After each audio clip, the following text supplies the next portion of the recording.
Pursuant to Article 11, Section 3, paragraphs 4 and 6 of the Constitution, the Senate is now constituted and convened as an impeachment court, and the impeachment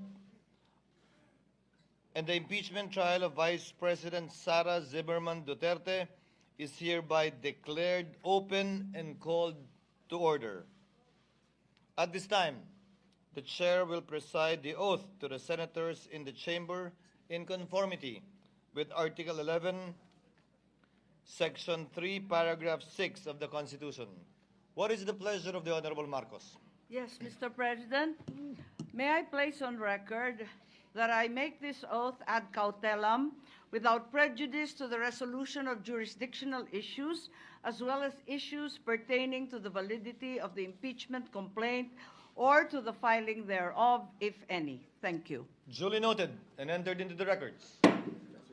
What is the pleasure of Senator Padilla?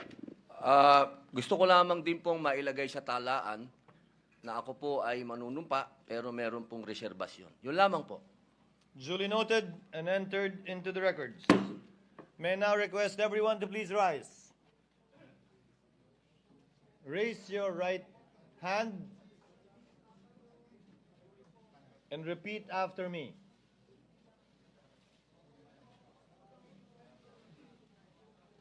I, please state your name. Solemnly swear that in all things appertaining to the trial of the impeachment of Vice President Sara Zimmerman Duterte, now pending, I will do impartial justice according to the Constitution and the laws of the Philippines. So help me God. You may take your seats.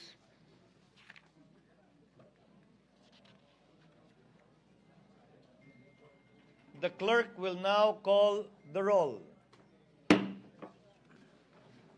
Case number 003-2025 in the matter of the impeachment trial of Vice President Sara Zimmerman Duterte.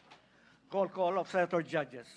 Senator Binay, Senator Cayetano Alan, Senator Cayetano Pia, Senator De La Rosa, Senator Ejercito, Senator Estrada, Senator Gatchalian, Senator Go, Senator Ontiveros, Senator Lapid, Senator Legarda, Senator Marcos, Senator Padilla, Senator Pimentel, Senator Poe, Senator Revilla, Senator Tolentino, Senator Tulfo, Senator Villanueva, Senator Villar Cynthia, Senator Villar Mark, Senator Zubiri, the presiding officer.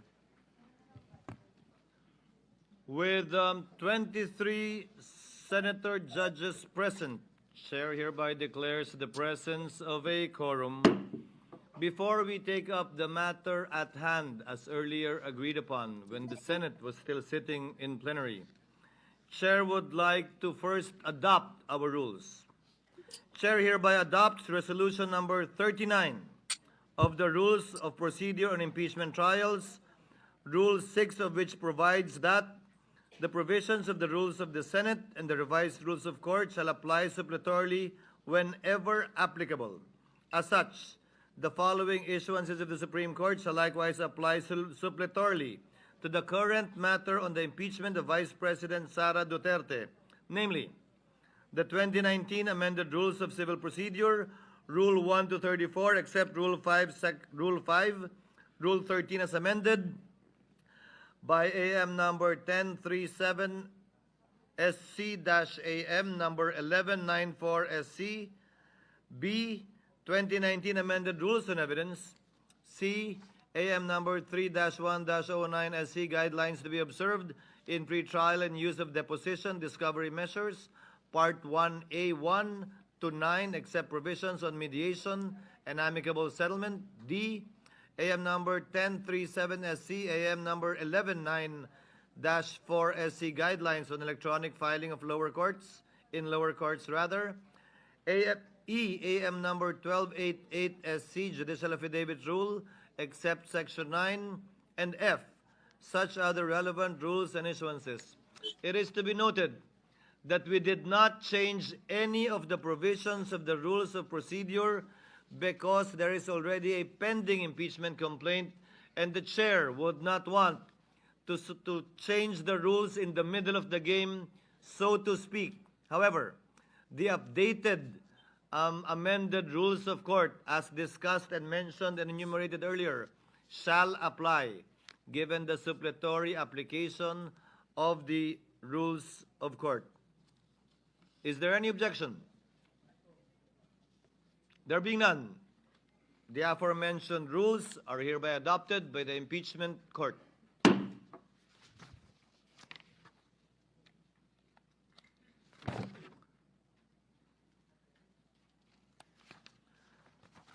Proceeding now to the matter at hand, as earlier agreed upon and discussed by the Senate sitting in plenary. What is the pleasure of Member Judge Tolentino? Mr. President, for the record, Mr. President, Mr. Presiding Officer, in view Gentleman may proceed.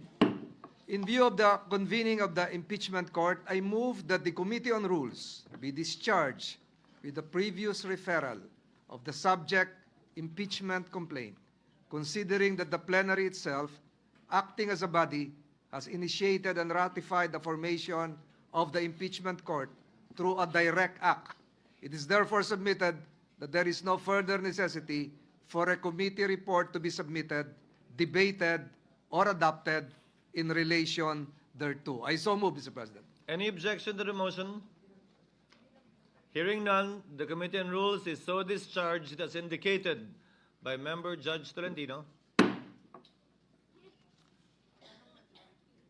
Chair now reiterates the earlier agreed upon matter to be taken up once we have convened as an impeachment court, and for this purpose, the chair would like to recognize Senator Judge Bato de la Rosa to kindly reiterate his motion, and thereafter, Senator Judge Go to second his motion.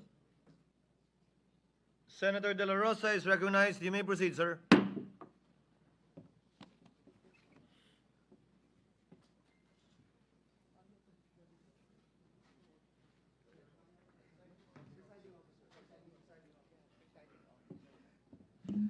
Thank you, Mr. Presiding Officer. Sir.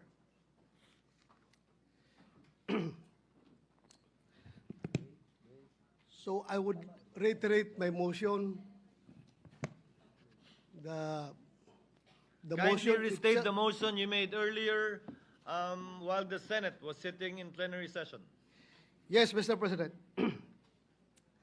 In the spirit of true action, therefore, allow me to end by moving. I respectfully move that in view of its constitutional infirmities and question on the jurisdiction and authority of the 20th Congress, the verified impeachment complaint against Vice President Sara Zimmerman Duterte be dismissed. I so move, Mr. President. Mr. Presiding Officer. Senator Go is recognized for his seconding speech. Rather, Senator Judge Go is recognized for his seconding speech. Mr. Presiding Officer, I just wish to give my remarks and second the motion of Senator Judge Bato de la Rosa. I agree with the motion of Senator Judge Bato. Ang gusto nating kalabasan ng paglilitis na ito ay hustisya, hindi politika. Mararating lang natin ito kung masasagot ang mga katanungang na hindi nabibigyan ng linaw hanggang ngayon. Kung kaya't sana naman, pag-aralan natin ito ng mabuti. Tama na hindi dapat ito patagalin, pero hindi rin dapat ito madaliin. At the very least, pag-aralan natin ito ng mabuti. Baka naman maaari natin itong ibalik o i-remand muna natin. Tama naman po ang accountability. Huwag lang pong politikahin. May tamang proseso ang impeachment. Dapat pag-aralan natin ito ng mabuti. Under Article 11, Section 3 of the 1987 Constitution, a verified complaint for impeachment may be filed by any member of the House of Representatives or by any citizen upon a resolution or endorsement by any member thereof, which shall be included in the order of business within 10 days and referred to the proper committee within 3 session days thereafter.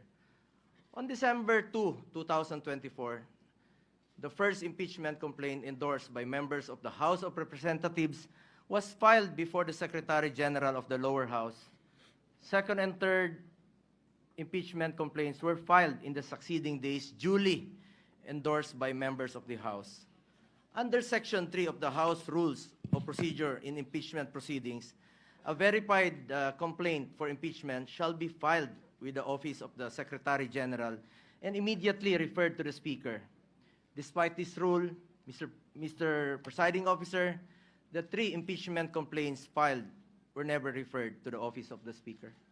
Instead, a 4th verified impeachment complaint signed by more than 200 congressmen, which now constitutes the articles of impeachment, was transmitted to the Senate. This brings into question the legality of such move when the Constitution provides that no impeachment proceeding shall be initiated against the same official more than once within a period of 1 year. Para sa ordinaryong mamamayan, at lalo na sa aming mga binigyan ng tungkulin na maging senator judge sa paglilitis na ito, this opens up a lot of questions. At ang iniiwasan natin ay yung magpapasya tayo sa isang bagay na makakaapekto sa buhay ng bawat Pilipino. Makakaapekto sa trabaho natin na makatulong sa tao. Tapos hindi naman pala dumaan sa tamang proseso.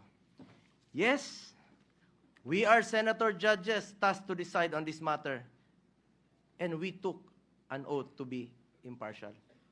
But this matter, whether it went through the right process or not, should be first decided upon and settled with no question prior to that. We are all for accountability. In fact, maganda nga sana mapakita ng accused at ng accusers kung may ebidensya ba o wala. Pero bilang mga mababatas, dapat siguraduhin alinsunod ito sa batas at tamang proseso. Dapat hindi na circumvent ang batas, dapat nasunod ang due process at ang rules. Hindi pwedeng shortcut. Justice delayed is justice denied, and justice conducted the wrong way is no justice at all. Anong nangyari sa 3 naunang impeachment complaints? Bakit hindi ito agad na-refer sa Speaker's Office?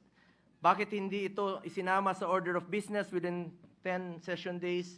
At bakit hindi ito inirefer sa tamang komite within 3 session days after its inclusion in the order of business as mandated by our Constitution? Tila dinribble lang ito at hindi pinaandar ang shot clock. Parang hindi po ma-technical sa oras. Sa basketball nga, hindi pwedeng puro dribble lang. May shot clock po yan. At may oras na dapat mong obserbahan. Pangalawang issue na dapat bigyang linaw ay kung maaari bang tumawid ang impeachment case sa 20th Congress. This is the first time in our history that an impeachment case was filed nearing the expiration of a legislative Congress. The reality is, we do not have enough time to finish the impeachment trial this Congress. Mag-aabot na po ang 19th at 20th Congresses at magkakaroon na ng new set of senator judges by June 30. Maging tayo, hindi magkasundo kung paano bang tumawid ito sa next Congress o hindi. Mr. Presiding Officer, ilan lang po ito sa katanungan na legality na hindi pa nasasagot. Mayroon pa pong pending sa Supreme Court challenging the legality of the impeachment case. Baka masayang lang ang oras natin dito if in the end, this complaint suffers from constitutional infirmities. Let us focus on what is important for our people that we serve. Hustisya sa tamang paraan at serbisyo na makakatulong sa mga Pilipino. Yun po ang kailangan ng taong bayan. Yun ang dapat pagtuunan ng pansin. Mr. Presiding Officer, para sa akin, mas mabuting unahin natin ang tunay nating trabaho. Ang pagseserbisyo sa taong bayan, maraming nasasayang na oras sa isyong ito na hindi naman mapapakinabangan ng ordinaryong Pilipino. This issue has already been too divisive. Ilang buwan na po.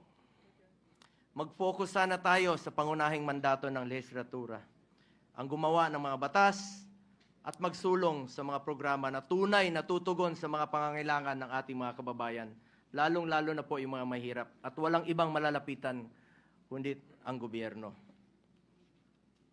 Marami pa pong mga pending bills pa po hanggang ngayon na hindi pa natin natatapos with one working day na lang po. Baka hindi pa po may papasa. At ito po'y mapapakinabangan ng mga kababayan natin. Dapat yan po ang ating unahin. As raised by some of our colleagues yesterday, that in as far as the impeachment case is concerned, based on the results of the recent midterm elections, I believe the Filipino people have decided at ang kanilang desisyon, mas gusto po nilang tutukan natin ang trabaho at serbisyo. Tama na, tigilan na natin ang pamumulitika. 3 taon na lang po, matatapos na ang termino ng Vice Presidente. Election na naman, at antayin nyo lang sana. Ang importante sa ating mga kababayan ay may pagkain sa kanilang hapagkainan. May matibay na healthcare system na kayang tumugon sa pangangailangan ng may sakit, disenteng trabaho at marangal na pagkakakitaan, di kalidad at abot kayang edukasyon, at ang katiyakan at panatag na ligtas silang makakauwi kahit sa gabi. Hindi naman nakakain itong impeachment.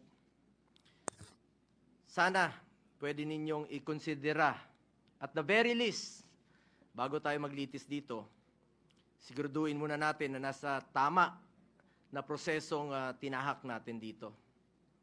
At the very least nga, sabi ko, marahil pwedeng ibalik o i-remand muna na ito sa pinagmulan sa House of Representatives dahil marami pang ang katanungan ang legally hindi nasasagot. Mas mabuting siguraduhin natin na sumunod sa proseso ang anumang kaso na ating diringgin para hindi masayang ang ating oras. Sang-ayon po ako na hindi natin ito dapat patagalin. Kahit si Vice President Sara Duterte gusto naman harapin ang kaso, ngunit wala ring dapat may gusto na madaliin po ito. Paano kung magsimula na tayo ngayon at magdesisyon ang Supreme Court na unconstitutional ang ginawang procedure ng House of Representatives? Paano kung sabihin nila na hindi pwedeng tumawid sa 20th Congress? Ano ang magiging aksyon natin? This puts us in a possible conflict with the decision of the Supreme Court. We must be prudent about this matter. Mr. Presiding Officer, I just want to reiterate, hindi ko po tinatalikuran ang aking sinumpaang mandato. Tungkulin ko yan as Senator Judge, kahit araw-araw tayong maglitis dito, but we would also be remiss of our duty kung hindi natin siguraduhin na dumaan ito sa tamang prosesong nakasaad sa ating konstitusyon. At kilala ko po ang mga Duterte, Mr. Presiding Officer. Hindi sila tumatakas sa accountability, hindi sila tumatalikod sa hamon ng buhay. Hindi sila tumatalikod sa kanilang tungkulin. Maraming beses nang sinabi ni dating Pangulong Duterte na handa nga siyang sumagot at harapin ang mga inaakusa sa kanya, pero dito po sa ating bayan, hindi sa ibang bansa. Nabanggit din po ni Vice President Sara Duterte na handa siyang harapin ang impeachment case laban sa kanya. Hindi ito issue ng pagtakas sa accountability. Ang gusto natin dito, siguraduhin na nasunod ang tamang proseso. We must respect and abide by the procedure laid out in our Constitution. Hindi pwedeng mamili lang tayo ng mga provision na ating susundin. We are all bound to the rule of law and we must follow due process. That is all, Mr. Presiding Officer. Thank you, Senator Go. Before Senator Ontiveros, Chair would like to first acknowledge Senator Padilla. What is the pleasure of Senator Judge Padilla? Maraming salamat po, Tagapangulong Pinunong Hukom. mga mahal kong hukom, alam ko po na napakainit at napakamabigat ang hangin dito sa ating bulwagan. Punong-puno ng tensyon, palaisipan, pero habang abala po tayo sa politika, maraming mahalagang panukala ang hindi nabibigyan ng pansin. Mga panukalang batas na hindi tungkol sa kapangyarihan, kundi tungkol sa buhay, sa sakit, sa gutom, sa karapatan ng manggagawa. Tulad na lamang po ng medical cannabis bill. Hindi po ito usaping droga. Ito'y usaping dignidad. Araw-araw may mga batang may epilepsy, may mga cancer patients, may mga nanay at tatay na umiiyak sa sakit, humihingi ng legal na lunas. Nandito na po ang solusyon, pero pinapatagal pa natin. Gaano ba katagal natin hahayaang magdusa ang kapwa natin? Isa pa po, ang mga panukala ukol sa pagtataas ng minimum wage ng mga manggagawa sa pribadong sektor. Hindi po nagpapahinga ang presyo ng bilihin. Ang pamasahe, pagkain, renta, lahat po ay tumataas. Pero ang sahod, naiiwan. Kailangan po nating ipaglaban ang manggagawang Pilipino.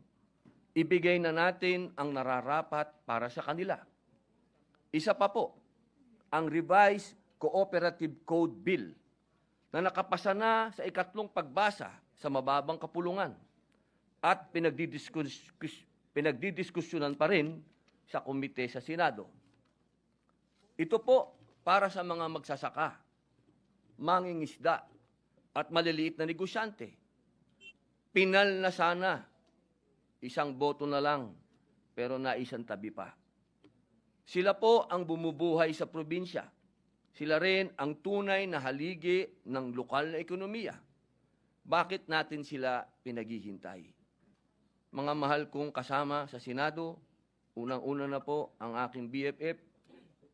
I love you, pare. Alam kong may kinakaharap tayong seryosong krisis pampolitika.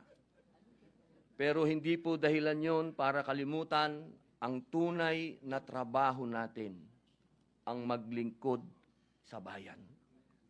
Ang hustisya pwedeng isabay sa serbisyo, hindi kailangang mamili. Pakiusap ko po, huwag nating hayaang matabunan ng ingay ng politika ang sigaw ng ordinaryong Pilipino. Habang pinagdidibatihan natin ang impeachment, may mga kababayang tayong hinihintay ang gamot, dagdag sahod at ng pag-asa.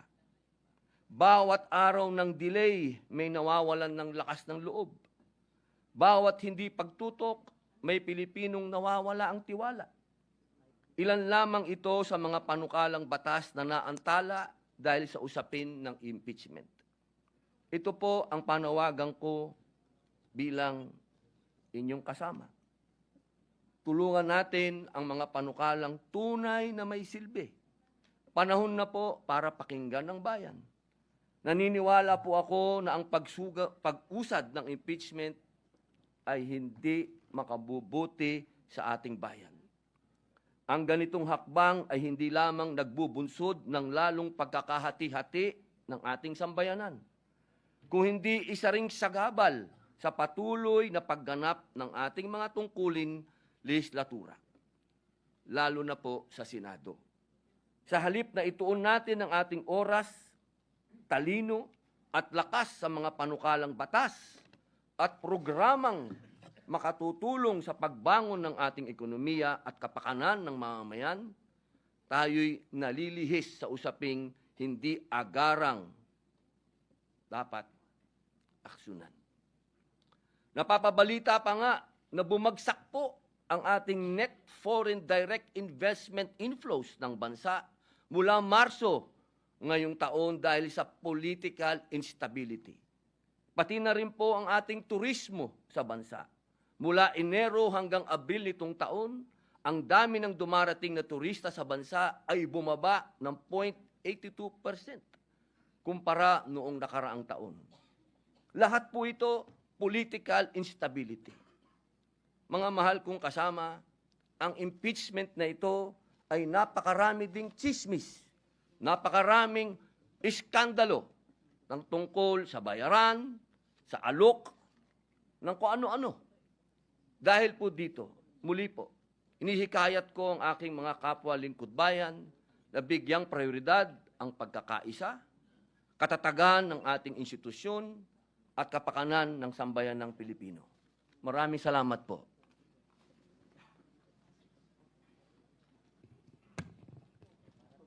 Senator, what is the pleasure of Senator Judge Pimentel? Since there is a motion, I think, Mr. President, and the motion is to dismiss the entire impeachment case. So this representation has no choice but to object to the motion. And if I can, just like the movement, if I can also now give my reasons, Mr. President. The gentleman, Before that, with the indulgence of the minority leader. what is and the Senator pleasure of Senator Judge Cayetano? Just to clarify the motion before we debate on it, because I heard Senator Bongo second, but he also stated that okay then i-remand. Because personally, I'm against the dismissal, but I would be willing to hear arguments on remanding. So I'm sorry, Senator Pimentel, I just want to know, is Senator Bongo actually proposing to amend the motion of Senator Judge Bato, and is Judge Bato amendable to that? Sorry. No, Mr. President, I was not confused at all because No, I'm the one who's confused. Senator Go gave a seconding speech. So the motion stands. He is seconding the motion. Pero yung So- laman, Mr. The reason I want to ask, because I will second, I will object with Senator Pimentel kung dismissal, but I will listen to the arguments kung remanding to the, no. So may I ask, With the with permission your of the permission. Senator Judges to have the floor, may we hear from the principal movement? Senator Bato is recognized. Mr. President, my motion stands. I am for dismissal of the impeachment case, and I don't know if I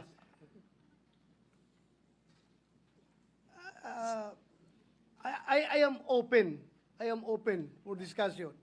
I heard the statement of Senator Alan Cayetano, but still, I